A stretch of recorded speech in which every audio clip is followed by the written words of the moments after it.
کہنے لگا میں روپ بدلوں گا، اگر آپ پہچان نہ سکے تو میں انعام لوں گا۔ آپ نے فرمایا میں کوئی ایسے ویسا بادشاہ نہیں، کہا مجھے دھوکہ دینا مشکل ہے، کہا نہیں میں روپ بدلوں گا۔ حضرت اورنگزیب عالمگیر بڑے نیک بادشاہ گزرے، بڑے پرہیزگار آدمی، وہ بے روپیہ کہنے لگا میں روپ بدلوں گا، آپ نہیں پہچان سکیں گے۔ فرمایا چل جتنا تیرے اندر زور ہے لگا لے۔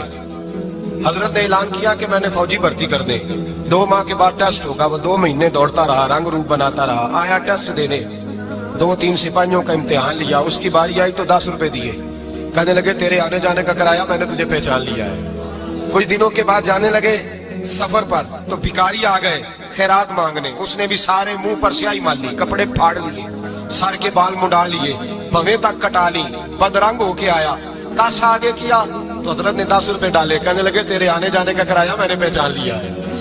کچھ دن گزرے تو ٹیچر کی ضرورت تھی، اس نے مونچھیں بڑی کر لی، داڑھی نکلی لگا لی، سر پہ جنا کیپ پہن لی، ایک شیروانی لے لی اور ہاتھ میں چھڑی پکڑ کے آیا، کہنے لگا میں استاد ہوں، 2-4 بندوں کا امتحان لیا، اس کی باری آئی تو 5 روپے دیے، 10 روپے دیے، کہا تیرا کرایہ میں نے پہچان لیا۔ 2 سال گزر گئے، وہ جب بھی آتا حضرت پہچان لیتے۔ ایک دن سفر پہ جا رہے تھے، بہت بڑا لشکر تھا، جہاد کرنے جا رہے تھے اورنگزیب عالمگیر، تو دیکھا ایک پہاڑی ہے، پہاڑی پہ لوگ جا بھی رہے ہیں آ بھی رہے ہیں۔ اورنگزیب عالمگیر پوچھنے لگے یہاں کیا ہے؟ کہنے لگے ایک بابا جی بیٹھے ہیں دعا کرتے ہیں، اللہ کے نیک بندے ہیں۔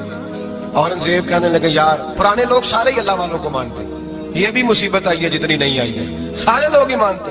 کہنے لگے ذرا میں دعا نہ کرا لوں، اچھے کام جا رہا ہوں۔ اورنگزیب بادشاہ تھے، بادشاہ لوگ نازک مزاج ہوتے ہیں، گھوڑے سے اترے، بڑی مشکل سے پہاڑی پہ چڑھے، اوپر گئے تو لائن لگی ہے، بابا جی غار میں بیٹھے، کہنے لگے میں نے ملنا ہے، میں اورنگزیب ہوں۔ انہوں نے کہا ہمارا بابا اس طرح کا پیر نہیں کہ امیر آئے تو رنگ اور ہو، غریب آئے تو اور ہو، یہاں اگر ملنا ہے تو لائن میں لگ جاؤ، سب ایک جیسے۔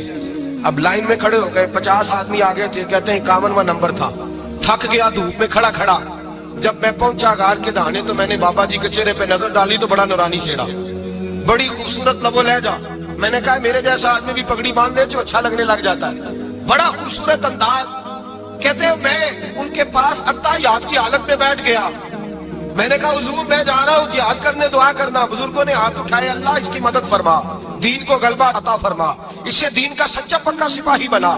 پھر تھپکی دی، 2-4 نصیحتیں بھی کر ڈالی، دیکھنا ظلم نہ کرنا، زیادتی نہ کرنا، جب تم جیت کر نہ کرنا، غرور نہ کرنا، نصیحتیں بھی کر دی۔ کہتے ہیں اب جب میں اٹھا تو 2-4 دینار بطور نذرانہ مسلح کے نیچے رکھے، اور الٹے قدم جب میں غار سے اترا انہوں نے رومال جھاڑا اور اٹھ کے کھڑے ہو گئے، کہنے لگے آج نہیں تو نے پہچانا، آج نہیں تو نے پہچانا، میرا انعام بنتا ہے، آج نہیں پہچانا، لا پیسے۔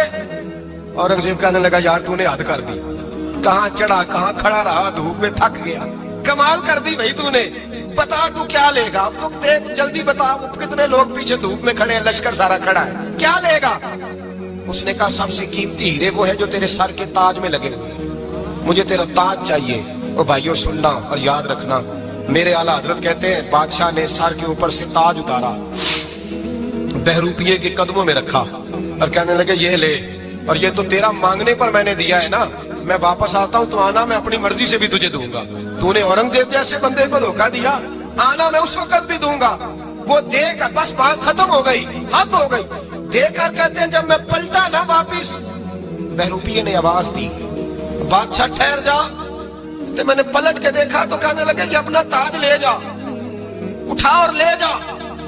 میں نے کہا 2 سال بیت گئے تجھے محنت کر کے، آج قابو آیا تو لے جاؤ، کہنے لگا لے جا، مسئلہ سمجھ میں آ گیا۔ میں نے کہا مجھے بھی تو سمجھانا، کہتے ہیں وہ پھوٹ پھوٹ کے رویا، اس کی آنکھیں برس پڑی، سیلاب کی طرح آنسو بہہ نکلے، تڑپا، اور لوگ کہنے لگا بادشاہ میں نے جھوٹ موٹ رسول اللہ کی غلامی اختیار کی تھی، جھوٹ موٹ کی داڑھی، جھوٹ موٹ کی پگڑی، جھوٹ موٹ کا فخر، میں نے جھوٹ موٹ نبی پاک کا لباس پہنا ہے، تو تیرے جیسے بادشاہوں کے تاج میرے قدموں میں آ گئے ہیں، اگر میں سچ مچ رسول اللہ کا غلام بنوں گا تو اللہ کیا کچھ عطا فرمائے، اللہ کتنی نعمتوں سے نوازے۔ میرے حضرت کیا فرماتے ہیں؟ اعلیٰ حضرت فرماتے ہیں فرشتے بھی کرتے ہیں تعظیم میری۔ کون جی؟ اللہ ایسا عقیدہ بھی کم ملے گا جو بریلی کے امام کا عقیدہ ہے، ایسا بھی کم ہے، کہتے ہیں فرشتے بھی کرتے ہیں تعظیم میری، کیوں؟ فرمانے لگے فدا ہو کے ان پر یہ عزت ملی ہے،